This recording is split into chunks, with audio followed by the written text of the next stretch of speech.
I'm Ava, 26, and I live in the same quiet suburban town I grew up in, with my parents and my younger sister Freya. By day, I'm a paralegal working at a law firm downtown. It's a job that requires precision and a quiet resilience, qualities that, ironically, made me invisible in my own home. See, this story isn't about my job. It's about the day I realized my value in my family wasn't much more than a secondhand toaster, and how, finally, I decided to send them the bill for years of emotional neglect. Growing up, our house wasn't really a home, it was more like a stage, and my sister Freya was the perpetual star of the show. She was 2 years younger than me, effortlessly charming, with that kind of sunny confidence that just drew people in. She could make friends with anyone: teachers, strangers, neighbors, even the mailman. And when it came to family gatherings, she was always at the center, like the sun around which the rest of us orbited. I was the quiet one, the responsible one, the stagehand who made sure everything was running smoothly in the background. I did the work behind the scenes. I made sure the lighting was perfect for Freya's every performance, so to speak, but nobody ever noticed. And the thing is, I didn't mind it at first. Not really. It seemed like my job. I'd always been the responsible one, the one who took care of things. But over time, it became clear that in my family, there was only one daughter who mattered, and it wasn't me. I mean, take a look at how our lives played out. My sister's art projects, these creative, colorful masterpieces, were proudly framed and displayed on the living room wall. You'd think they were hung in a gallery or something. My academic awards, though, those were stuffed in a drawer somewhere, probably buried beneath old receipts or forgotten papers. Nobody ever saw them. Nobody cared about them. Freya's teenage heartbreaks. Oh, those were treated like major family events. My parents would gather around with tubs of ice cream, asking her how she was feeling, sitting down for long chats, trying to comfort her. The whole thing was a family meeting, and Freya was the center of it all. My struggles with college applications, well, those were met with a distracted, "You'll figure it out. You always do." Like I didn't even need the support. Like it was just a given that I would handle it on my own. It was like a script. Freya was the star, and I was just there. It wasn't just a feeling, it was a fact that played out every single day. My parents were never overtly mean to me. They weren't cold. It wasn't like they didn't love me, but they weren't interested in what I was doing. They didn't see me. Not really. They were too busy looking at Freya, glowing under the spotlight. And maybe, just maybe, I convinced myself that it was fine. I told myself that it was just the way things were. Maybe I was too serious. Maybe I was too responsible. But the truth was, I wanted to be seen. I wanted to feel like I mattered. But I didn't. It was like I was invisible. I didn't realize it at first. You know, it wasn't like there was a single moment where everything just clicked and I suddenly knew how little I mattered. It was more like 1,000 tiny little moments, adding up. They all stacked on top of each other, day after day, until they became this overwhelming weight I couldn't ignore anymore. And Freya, well, she had a role to play in all of this too, whether she knew it or not.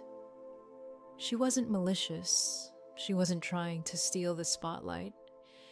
But it was clear from the way my parents reacted to her that, to them, she was the one with the potential, the one with the future.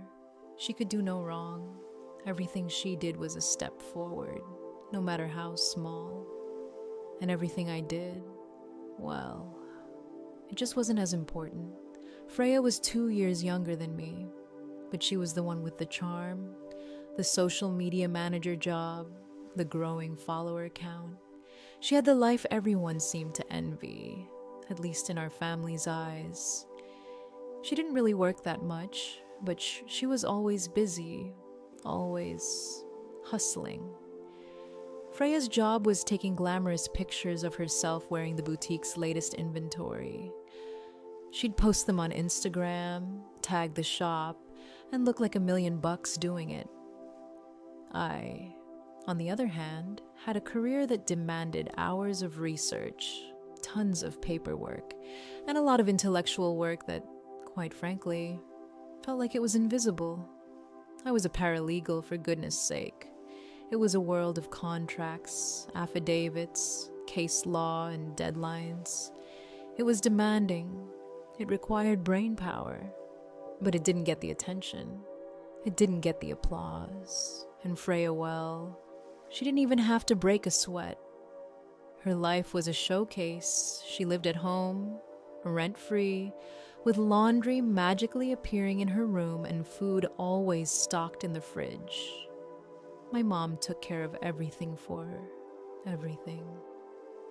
And Freya's contributions to the house, well, those were mostly decorative.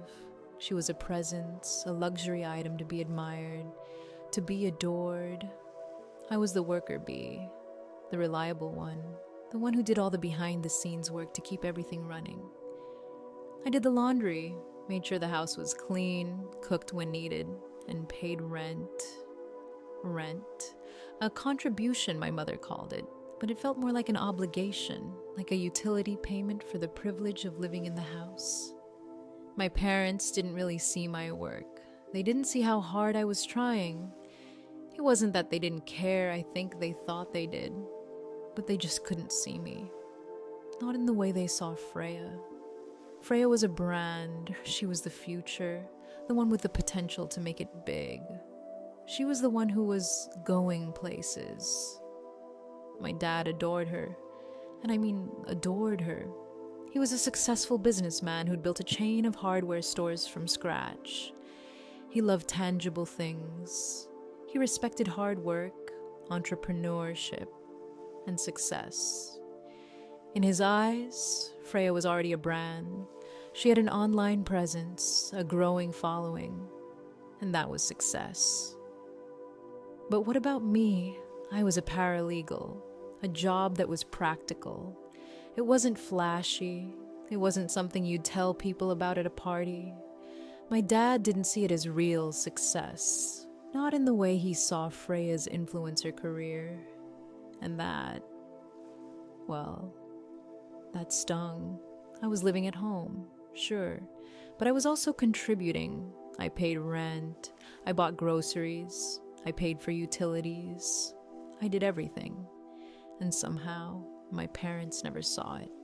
It was expected of me. They didn't even have to ask. I was the backup, the fallback. Ava, can you pick up the groceries on your way home? My mom would ask. Ava, the internet bill is due. Can you handle it this month? My dad would say, and I did it. I always did it, but never once did they offer to reimburse me. I was a utility, not a person. They saw me as a function. And Freya, she was the investment. She was the one who got attention. She was the one who got the gifts, the praise. She was the one who got the emotional energy, the love. It wasn't just about the things they bought for her, either. It was the way they made everything about her. They idolized her, and maybe, deep down, I idolized her too. I mean, who wouldn't want to be the one who could command so much attention, so much praise? But I didn't have that. I had responsibility. I had duty.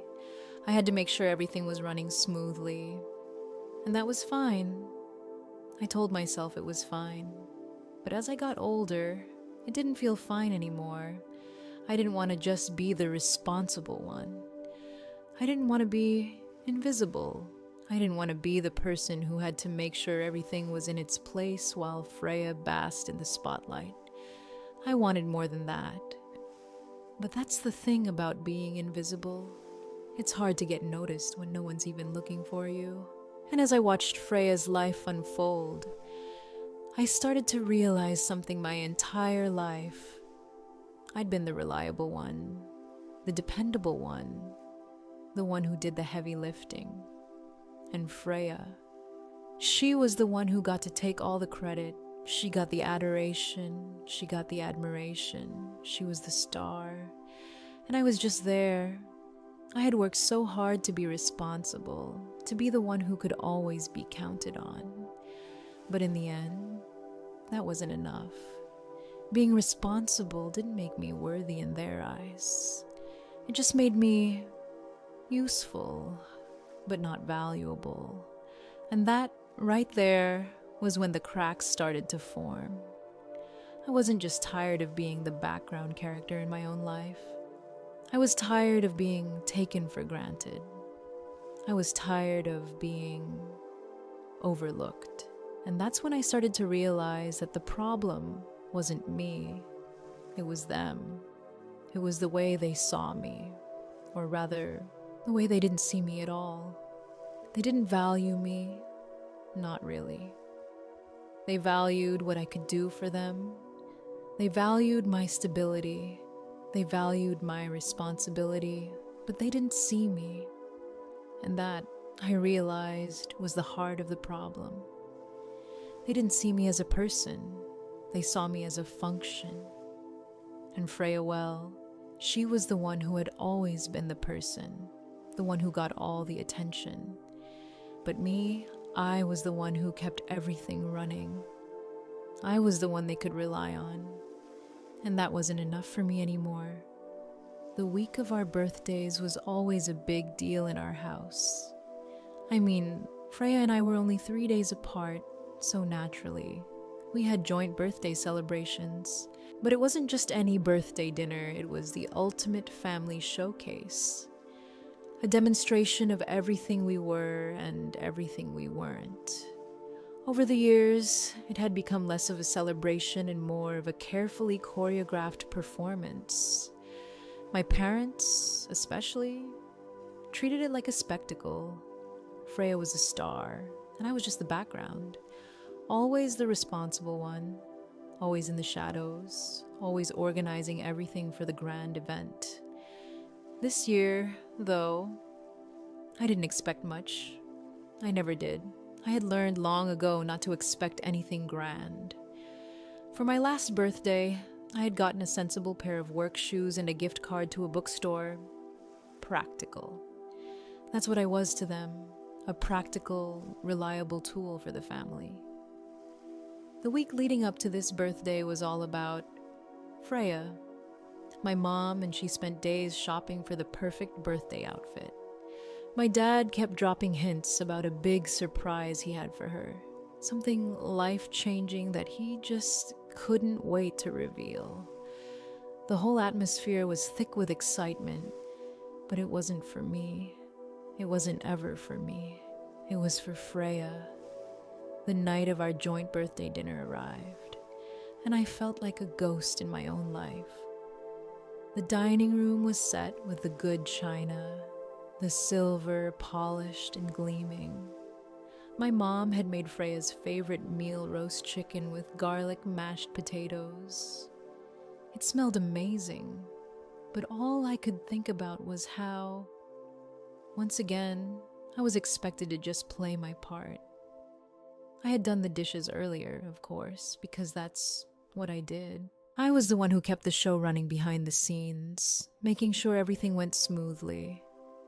As we sat down, my father beamed, unable to contain his excitement. He rubbed his hands together and said, all right, let's get to the good part." That was when the moment began to unfold. "Freya, your gift is outside." Freya feigned surprise, though she'd been hinting about a new car for months. Her current car, a perfectly fine 5-year-old sedan, was apparently embarrassing, she'd said, and she'd been dropping hints about wanting a new one. I'm sure I wasn't the only one who had heard it. Everyone had. So, we all trooped outside to the driveway, and there it was. A brand new, gleaming white luxury SUV. The kind of car you see in commercials, effortlessly cruising down a picturesque coastal highway, the wind whipping through the driver's hair. It was stunning. And Freya, she shrieked, a high-pitched sound of pure, unadulterated ecstasy. It was almost as if the car had made her life complete. She threw her arms around our father's neck, squeezing him tightly. "Oh my God, Dad, I can't believe it," she gasped, her eyes wide with astonishment. My father, looking ridiculously pleased with himself, handed her the keys with a proud puff of his chest. "You deserve the best, sweetheart," he said. The words dripped with affection, and it felt like a moment out of a movie. My mother, standing beside us, dabbing her eyes with a napkin, added, "It's just perfect. James, she'll be so safe in that." They both fawned over the leather seats, the panoramic sunroof, the advanced sound system. Freya was already posing for selfies, her phone raised high above her head as she captured the moment, captioning it with "Best Dad Ever" and "Birthday Goals." Meanwhile, I stood on the periphery, a ghost at the feast, watching this tableau of familial bliss unfold. I clapped politely. "Congratulations, Freya. It's beautiful." But even as the words left my lips, I knew she barely heard me. Her eyes were already trained on her phone, her fingers flying over the screen, probably imagining the envious looks her friends would give her when they saw the pictures. It was clear. She was already lost in the moment of look at me, and I was just the person who clapped and smiled in the background. The sheer cost of the vehicle was staggering. I knew from my work what those cars cost, and it was more than my entire annual salary. I could have bought a modest house for the amount that car had cost. And yet, here we were, celebrating Freya's new status symbol, while I was just the one who picked up the groceries. The casualness with which my parents gave her this gift was a physical blow. It wasn't just a car. It wasn't just a material object. It was a declaration of her worth compared to mine. I couldn't escape the message. Freya was the investment. I was the afterthought. After what felt like an eternity of oohing and ahing, we all went back inside. And I thought, well, that's it. That's the big gift. I mean, how could there be anything more after that, right? A brand new luxury SUV that was the grand finale, wasn't it? But I was wrong. I was wrong, of course. Back at the dining table, the euphoria over Freya's new car still hung in the air. She couldn't stop talking about it. She was planning her first road trip and debating which custom license plate she should get. She was already making plans to show it off to her friends, no doubt imagining the Instagram posts she would create.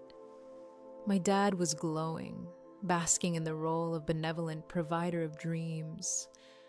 My mom kept sighing contentedly, as though her life's purpose had just been fulfilled.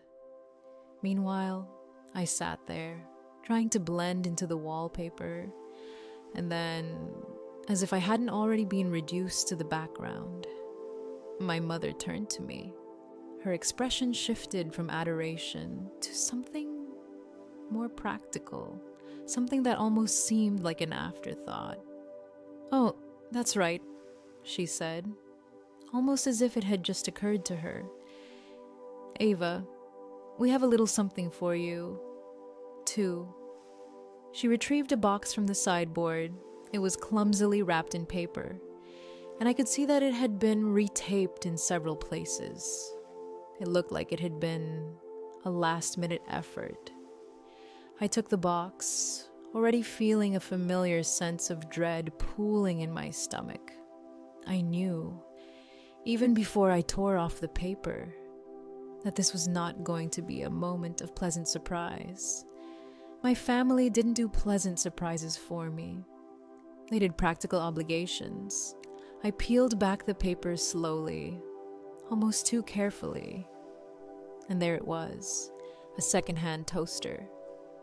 Not even a new one, not a shiny retro model from some fancy kitchen store. It was a cheap, white, 2-slice toaster. The kind you could get at any discount store for next to nothing. The chrome top was scratched, the plastic frame was worn, and there were faint smudges on the surface. And there, in one of the slots, was a tiny, almost imperceptible crumb lodged deep inside. It was used. I recognized it instantly. It was the same model my grandmother had used in her kitchen for years before she passed away. They had probably pulled it from a box in the garage, a forgotten relic from clearing out her house. And that was it. That was my birthday gift, a secondhand toaster. The disparity between the two gifts couldn't have been more glaring. Freya received a new luxury car. I got a used kitchen appliance, a toaster.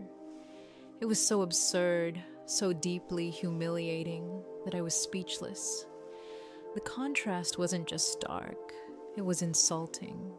It was like a punch to the gut, a clear message Freya was worth the investment. She was worth something special, something shiny and glamorous.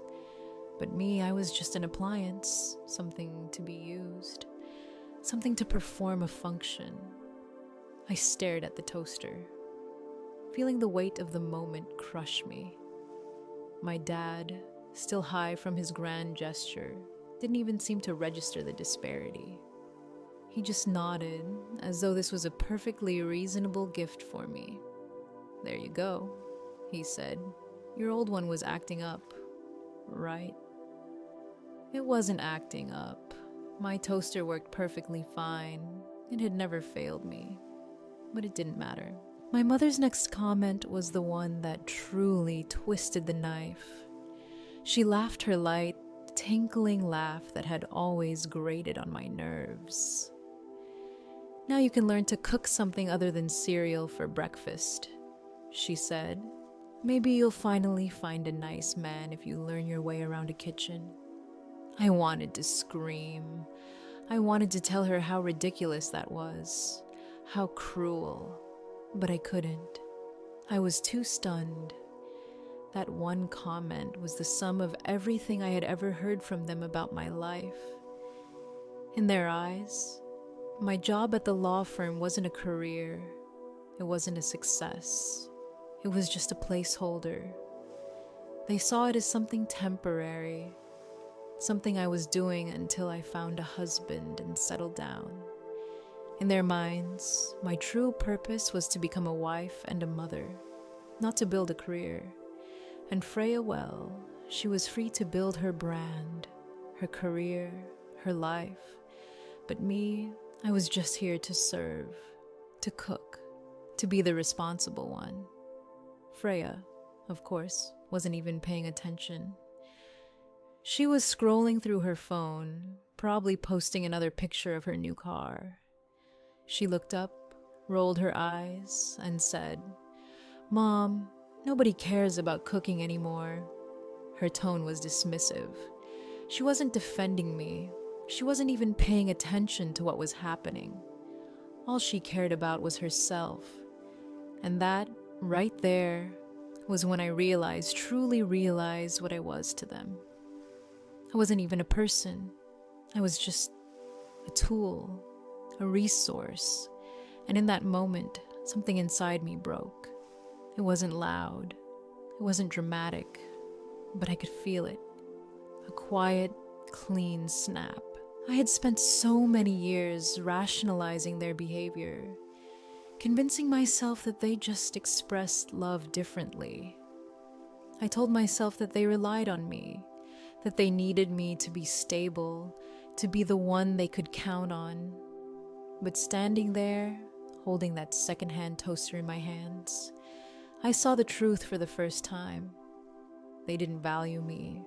They exploited me. They didn't see me as someone worthy of love or recognition. They saw me as something to be used, and I was done. That night, after the dinner, I didn't sleep. I couldn't. The image of that toaster, so ordinary, so pathetic, kept playing in my mind. It wasn't just a toaster. It wasn't just a gift. It was a symbol. A glaring symbol of everything I had been to my family, useful, but not valuable. I wasn't seen for who I was. I wasn't seen for the person I had become. I was just something that kept the wheels turning, the one who did the work, who kept things in place. And I wasn't appreciated for it. Not really. Not in a way that mattered. I had always been the responsible one, the one who made sure everything was taken care of, the one who paid her own way, did the dishes, picked up the groceries. My mom would say, "Ava, can you pick up the groceries on your way home?" Or, "Ava, the internet bill is due. Can you handle it this month?" I would. Of course I would. Because that's what I did. I took care of everything. I wasn't just the daughter. I was the housekeeper, the unpaid assistant, the constant utility, the one who could be relied upon, but never really seen. And the more I did for them, the more invisible I became. The more I became just a part of the furniture. But Freya, she was the one who got the attention, the love, the admiration. She was the one they valued. And that night, after the birthday dinner, after seeing that SUV for Freya and the toaster for me, something inside me finally broke. The weight of it, all years of being the reliable one, the responsible one, the one who always did the work but was never truly seen, it just became too much. It wasn't just that moment with the toaster. It was every moment before it. Every time I was overlooked. Every time my achievements went unnoticed. Every time I made myself small so that Freya could shine. Every time I convinced myself that I was okay. That this was how it was supposed to be. That I was the rock in the family. I had built my whole identity around being the dependable one. The stable one. The one who always made things work. But what had that gotten me? A secondhand toaster. That was the breaking point. That was the moment when I saw, really saw, that my family didn't love me. Not for who I was. They loved what I could do for them. They loved that I was a tool, a utility, a resource, but they didn't love me. Not in a way that mattered. And that hurt more than anything. I had always thought that if I just kept doing what I was doing, if I kept being the responsible one, the reliable one, then eventually, maybe, they would see me. Maybe they would realize how hard I was working, how much I was sacrificing. Maybe one day, they would understand that I needed more than just a practical birthday gift. But they never did. And they never would. That night, I realized that I wasn't just emotionally neglected. I wasn't just invisible. I was being exploited. They were using me. They were taking advantage of my stability, of my willingness to always show up and take care of things. And it wasn't love. It wasn't care. It was manipulation. They weren't seeing me as their daughter. They were seeing me as a utility, a machine that could cook, clean, pay bills, and make sure everything worked. But I wasn't a machine. I wasn't a tool. I was a person, and I deserved more than that. I wasn't going to let them keep exploiting me. I wasn't going to let them continue using me without ever seeing me. So I made a decision, and it was one that felt both terrifying and liberating at the same time. I was going to leave, not just physically, but emotionally. I was going to disconnect from them. I was going to stop being their reliable utility and start being my own person. I was going to stop letting them take advantage of me. I knew it wouldn't be easy. I knew they would try to guilt me, try to pull me back in with their love bombing and their promises of change. But I couldn't stay. I couldn't stay in a place where I wasn't valued, where my worth was only measured by how much I could do for others. I wasn't going to be the one who always made everything work. I was going to be the one who made my own life work. And so, that night, I packed. It wasn't frantic. It wasn't angry. It wasn't a dramatic scene. It was methodical, calm, like I was preparing for a case and everything had to be in order. I knew exactly what I needed to take with me. I started with the essentials: my work clothes, toiletries, personal documents, and a few books. I packed the framed photo of my grandmother, the one person in my life who had always made me feel seen. I wasn't going to take the things they had given me: those sensible shoes, the gift cards, the practical sweaters. No, I left all that behind. I didn't need it. I didn't need anything from them. I was starting over. My room looked neat when I was done, like a hotel room after checkout. Nothing left behind except for the bare essentials, the things that mattered to me. I stood there for a moment, just looking around. I wasn't sad. I wasn't angry. I just felt nothing. A sense of quiet emptiness. It was like I was saying goodbye to the version of me that had been invisible, that had been stuck in this role of responsibility and duty. And when I left, I wasn't going to be that person anymore.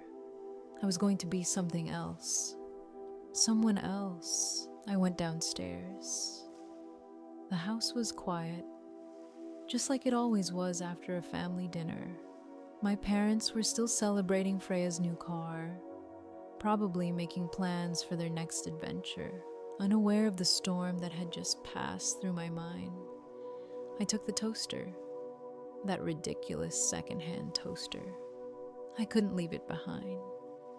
It was a symbol, a reminder of everything I had put up with, everything I had accepted for years. I took it with me. I placed it on my bed in the middle of the stripped sheets, and I wrote a note. It wasn't a long note. It wasn't filled with anger or bitterness. It was just a simple statement, a resignation, a farewell. I signed it and left it there, right next to the toaster, as if to say, "Here's your gift back. I'm done." An hour later, with my suitcase packed, I walked out the front door. I didn't slam the door behind me. I closed it softly, deliberately, and I didn't look back. I got into my car, the one I had bought with my own money, the one that was mine, and I drove away. I didn't have a destination in mind. I just drove, away from them, away from the family that had never really seen me. I didn't know what was next, but I knew I couldn't stay. I couldn't live in that house anymore, in that world where I was only valued for what I could do. I had to leave. And for the first time in years, I felt like I was finally doing something for myself. I didn't feel angry. I didn't feel sad. I felt free. The first few days were a blur. I found a cheap motel an hour away. It was nothing fancy. It was small, clean, and anonymous. I could breathe. I could think. I didn't have to be anyone's daughter or caretaker. I didn't have to make sure everything was perfect for them. It was just me.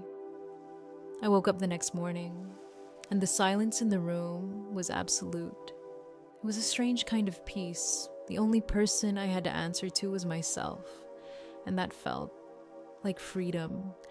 My first call wasn't to a friend or family member. It was to my office.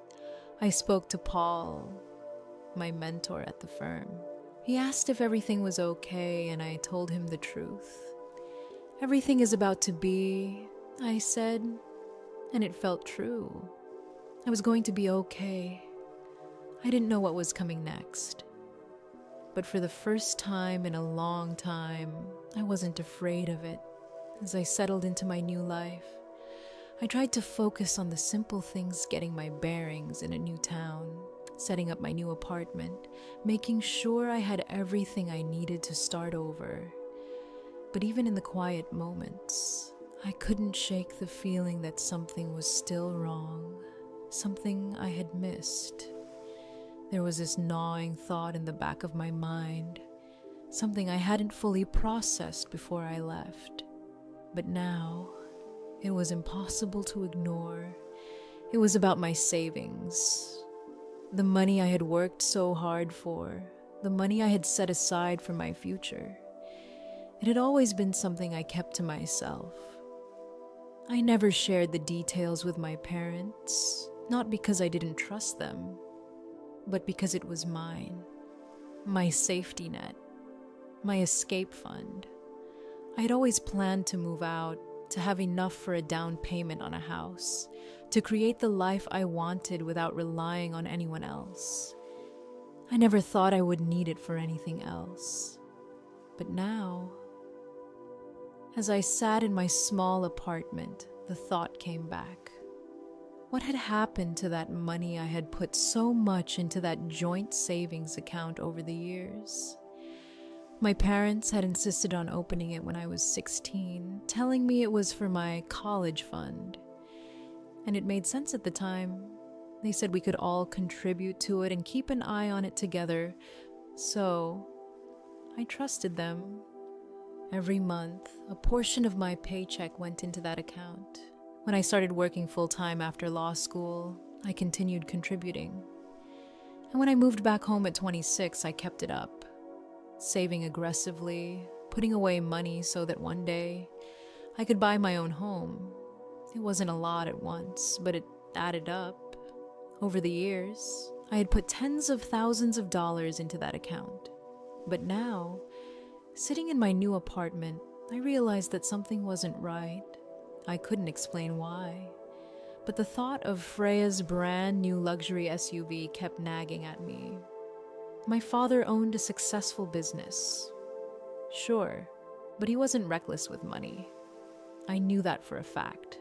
So, how could they afford to buy Freya a car that expensive? And why wasn't I ever asked to help with that? I mean, I had put so much money into that account. I had saved, scrimped, and worked to build a future for myself. But that night, I realized that it wasn't my money anymore. It had been used. I needed to know exactly what had happened. So, I did what I knew best. I got organized. I went online and logged into the bank account. It was still joint, so I had full access, even though I hadn't checked it in a while. My heart was pounding as I entered my login credentials. I had a sick feeling in my stomach, like I was about to uncover something I didn't want to see. The account summary page appeared, and I scanned the balance. My eyes went wide. It couldn't be. The balance showed just over $1,500. $1,572.34. To be exact. That couldn't be right. I'd been putting money into that account every month for years. Based on my contributions alone, there should have been close to $60,000 in that account, maybe more. Where had it gone? I started scrolling through the transaction history. my mind racing as I looked for anything that could explain the massive discrepancy. The further back I scrolled, the more my stomach churned. I saw large withdrawals, big round numbers, $10,000 here, $5,000 there. They were vague descriptions, family expenses, investment transfer. But the dates told a different story. A $15,000 withdrawal coincided with Freya's impromptu graduation trip to Europe. I remembered her talking about it. She'd gone on and on about how she needed to go, how it was life-changing for her career, but she had no savings, no real income. My parents must have funded it. But from what then, another $7,000 transfer appeared, matching the month she had bought a new designer wardrobe. She had posted about it all over social media, talking about how she needed it for her brand. I'd barely noticed at the time.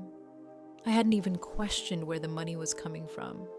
But now, looking at it, I saw the pattern.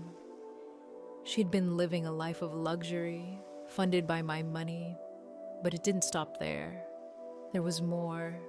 A $55,000 withdrawal just 2 weeks before our birthday.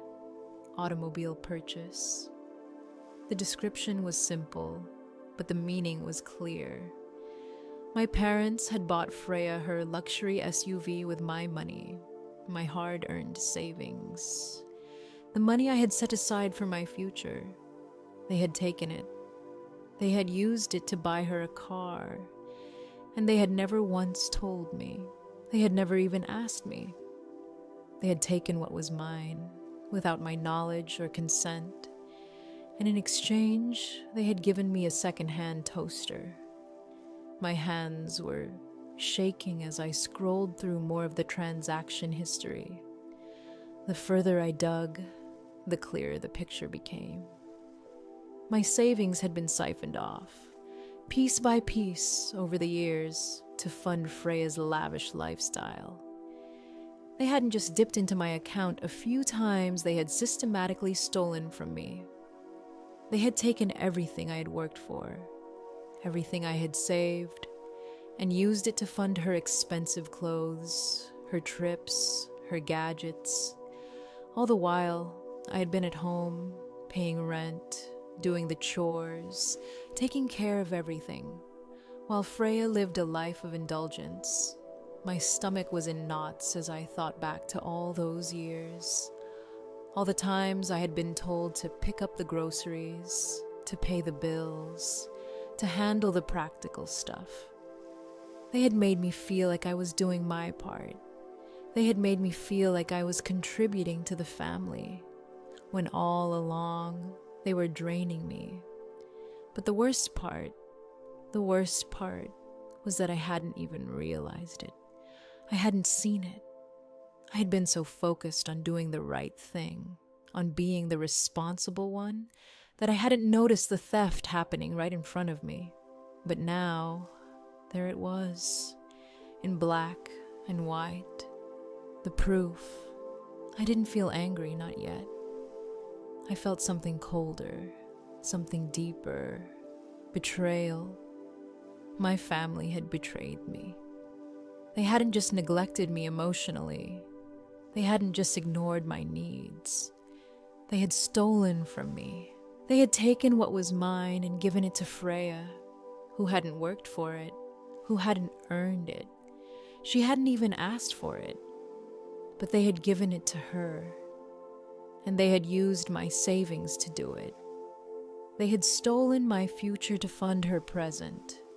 And the worst part, they didn't even see it. They didn't even understand what they had done. It wasn't just a mistake. It wasn't a misstep. It was deliberate. It was calculated. They had been taking from me for years. And when I finally saw the truth, it hit me like a ton of bricks. They didn't just see me as a utility.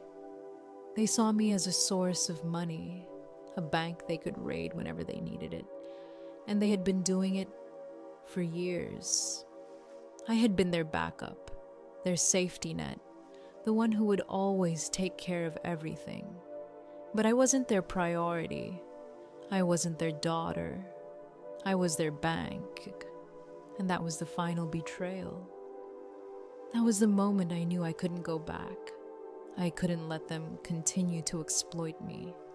I couldn't let them continue to take from me without ever acknowledging it. And that was when I decided to take action. I wasn't going to just let it slide. I wasn't going to pretend everything was okay. I was going to make them face the consequences of their actions. And I was going to do it in the only way that would make them understand. I was going to take legal action. I had the proof. I had the documentation. I had everything I needed to expose what they had done. And I wasn't going to let them get away with it. They had stolen from me, and I was going to make them pay once the weight of what I had uncovered hit me. There was no turning back. It wasn't just the betrayal. It was a realization that I had been wronged in a way that demanded action. They had taken from me my hard-earned savings, and it wasn't just a small mistake. This was deliberate, calculated theft, and I wasn't going to sit back and let them get away with it. I was done being the silent, responsible one. I was going to take control of this situation, not with emotion or anger, but with the precision and clarity I had honed over the years. I knew exactly what I had to do. I didn't just have to be right. I had to be methodical, cold, and clear in my approach. I was going to take legal action.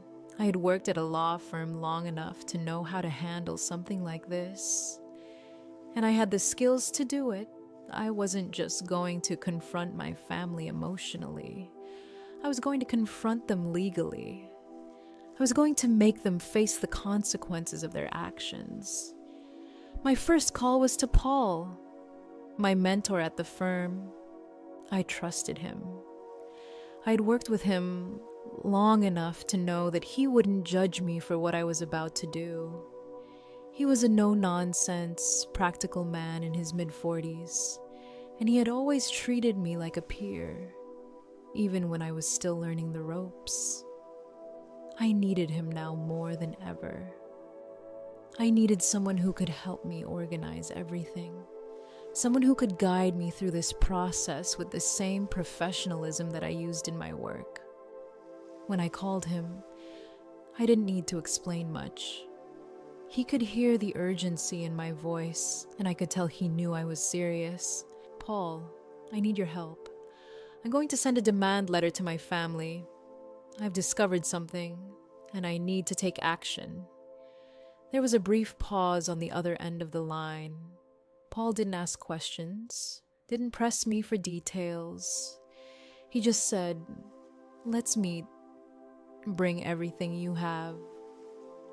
I spent the next few hours organizing everything, gathering my bank statements, compiling the transaction history from the account, and creating a spreadsheet that detailed every withdrawal, every transaction that was made to fund Freya's life.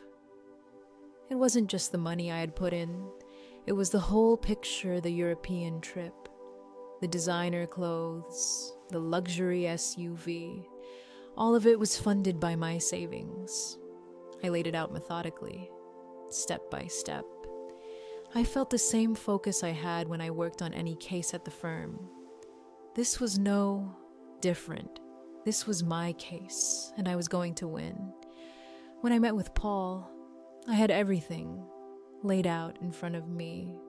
Bank statements, the spreadsheet, every piece of evidence I had gathered. I could see that he was impressed by the clarity of it all.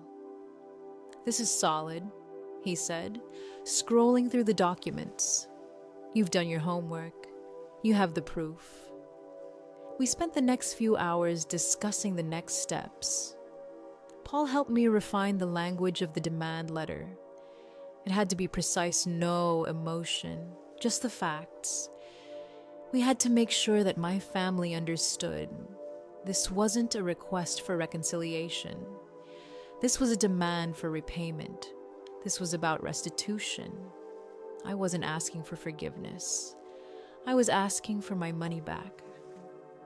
As we went through the details, I felt a strange sense of calm wash over me. I wasn't just reacting emotionally to what had happened. I was using my skills. I was handling this like a professional. It felt good, in a way. It was empowering to take control of something that had always felt out of my hands. We spent hours drafting the letter. Paul helped me break it down into clear sections explaining the financial abuse, detailing the unauthorized withdrawals, and demanding full repayment of the money. We calculated the total amount I was owed, including interest. We also made sure to include a deadline for repayment, a firm 30 days. There was no room for negotiation. We weren't asking for a payment plan. We were asking for them to pay up. And if they didn't, the legal consequences would follow. It wasn't just about getting the money back. It was about making them face the consequences of their actions. They had taken something from me, my future, and I wasn't going to let them walk away without consequences. As we wrapped up, Paul printed the letter on the firm's official letterhead. The heavy cream-colored paper, the embossed logo, gave the document weight and authority. It wasn't just a letter from a daughter. It was a legal demand, and it was coming from someone who knew exactly what she was doing. "Are you ready for this?" Paul asked, handing me the letter. "Once you send this, there's no going back." I looked at the letter in my hands. I wasn't afraid. I wasn't nervous. I was ready. I had taken control. This wasn't about me being the responsible one anymore. This was about me standing up for myself, demanding what was rightfully mine. This was about me using the skills I had developed over the years to confront the people who had taken advantage of me. I had spent so many years being the one who held everything together for everyone else. But now, it was my turn. It was my time to take action, to make sure that I was seen, and I was going to do it on my terms. With the letter in hand, I made the decision. I was going to send it. I wasn't going to wait. I wasn't going to second-guess myself. I was going to send it, and I was going to demand what was owed to me. I stood up, took the letter from Paul's desk, and walked out of the office. This wasn't just a letter. It was the first step in taking back my life. It was a demand for respect, for accountability, for justice. And I was going to make sure they understood that I was serious. I had spent so many years living in the shadow of my family's expectations. But now, I was stepping into the light. I was taking control of my future. And nothing, not even them, was going to stop me. When I walked through the front door that evening, I felt the weight of it all. The house was the same, but it felt completely different. I was no longer the invisible daughter who did the dishes and paid the bills. I wasn't here to play the part of the dutiful child, the one who made sure everything worked in the background while Freya was the star. I was here to confront them. I was here to make them see me not as a utility, not as an afterthought, but as a person who had been wronged. I could feel the tension in the air as soon as I stepped inside. My mother, Georgia, stood in the hallway, her face pale, her eyes red-rimmed. She was nervous. I could see that she had been crying. She tried to hug me, but I stepped back, holding up my briefcase. "Let's just talk first, Mom," I said. Her face crumpled, but I didn't flinch. I wasn't here to comfort her. I wasn't here to be the daughter who would clean up everyone's mess. In the dining room, the table was set for a feast, as if trying to create some illusion of normalcy, some attempt to pretend that everything was fine, but the tension was thick. My father sat at the head of the table, looking 10 years older than he had 2 weeks ago. His usual bravado was gone. He looked defeated. Freya was slumped in her chair, her eyes glued to her phone. She was wearing designer clothes, the kind of clothes I had helped pay for without even realizing it. She glanced up, her expression unreadable, and then went right back to scrolling, trying to hide her discomfort. She didn't want to be here. She didn't want to face what was coming, but she had no choice. I wasn't there to make small talk. I wasn't there to rehash old memories or discuss family matters. I was there to do one thing, to demand what was mine. I placed my briefcase on the table and opened it slowly, deliberately. The sound of the leather creaking as it opened felt louder than it should have. I wasn't in a hurry. I wasn't anxious. I was calm. I was in control. The papers were neatly organized. All the evidence I had gathered, I wasn't just confronting them with my emotions. I was confronting them with the facts. I wasn't just their daughter anymore. I was their creditor. I slid the first bank statement across the table. "This is the first withdrawal," I said, my voice calm, steady. It was for $15,000, Freya's graduation trip to Europe. My father's eyes flickered, but he didn't say anything. I could see him processing the numbers in his mind, but he wasn't ready to admit anything yet. I slid another bank statement across the table. "Here's another one, $7,000 for Freya's new wardrobe. She posted about it all over her social media. Her brand needed a fresh look." I looked at Freya, but she didn't look up from her phone. She didn't even seem to care. She was still trying to ignore what was happening. "And this," I said, sliding the final bank statement across the table, "is the $55,000 withdrawal just 2 weeks before our birthday for Freya's new luxury SUV." I could feel the tension building. My father's face was hardening, and my mother was holding her breath, as if she were praying that I would stop. But I wasn't done. I wasn't going to stop until they understood the gravity of what they had done. "This is theft," I said, my voice a little firmer now. "You used my savings to fund Freya's life. You didn't ask me. You didn't tell me. You just took it. And you did it over and over again." My father shifted in his chair. "Ava, this is ridiculous," he said, his voice sharp, but there was a crack in it. I could hear it. He wasn't as confident as he usually was. "We didn't take anything. That was a family account. We were just borrowing it. We were going to pay you back." "No," I said, my voice cutting through his words. "This wasn't a loan. A loan would have been discussed. A loan would have had terms. You took my money, and you used it without my knowledge or consent. That's theft." My mother's face crumpled, and she finally spoke, her voice breaking. "We just wanted her to have a good start," she said, almost pleading.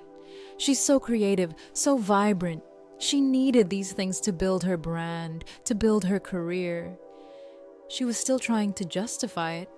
She still didn't understand.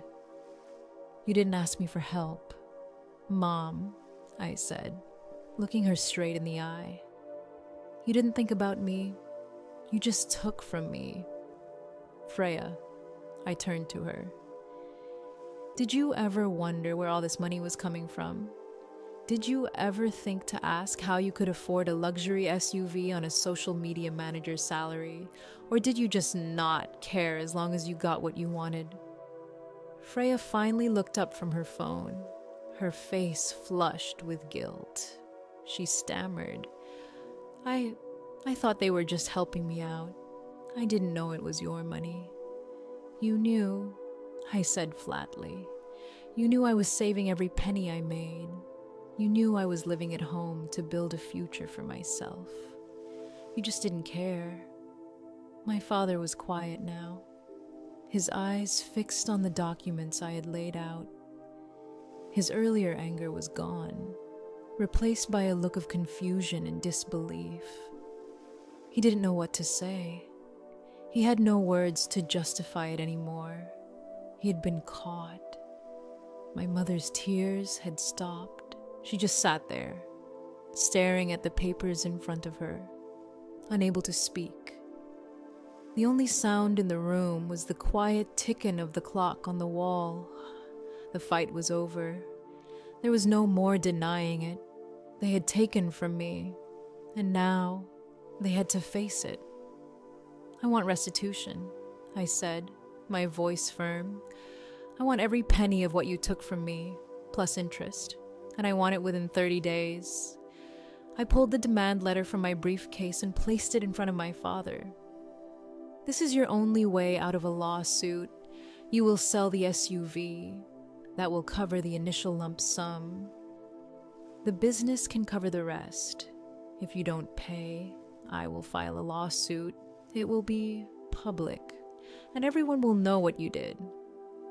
There was no more bravado in my father now, no more anger. He was defeated. He looked at the letter, his hand trembling slightly as he read it. My mother's sobs were the only sound in the room. Freya, still flushed with guilt, didn't speak. She didn't know how to respond. My father looked up from the letter, his eyes meeting mine. There was no pride in them now, no authority. He was broken. "Sign it, James," my mother whispered, her voice barely audible. And he did. He took the pen from his pocket, signed the letter, and pushed it back to me.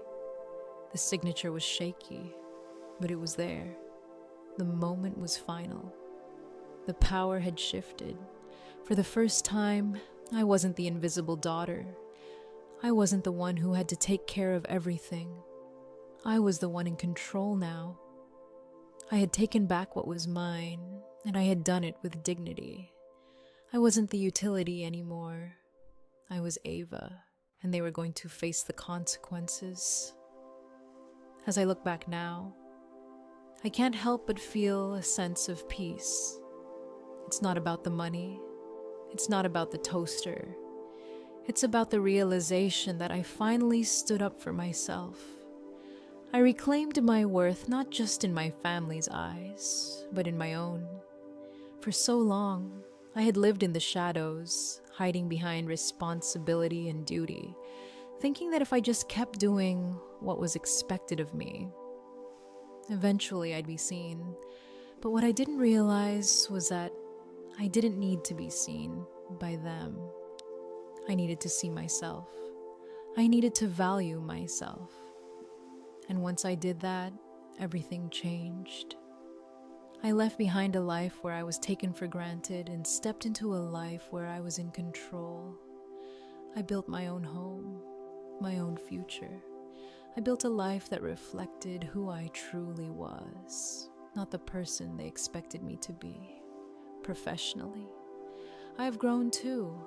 The same drive and attention to detail I used in my work at the law firm has become the foundation for everything I do.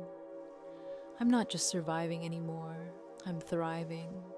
I'm building a career that excites me, a future that's mine. And emotionally, I've learned the value of boundaries. I've learned that just because you're expected to be something doesn't mean you have to stay in that role.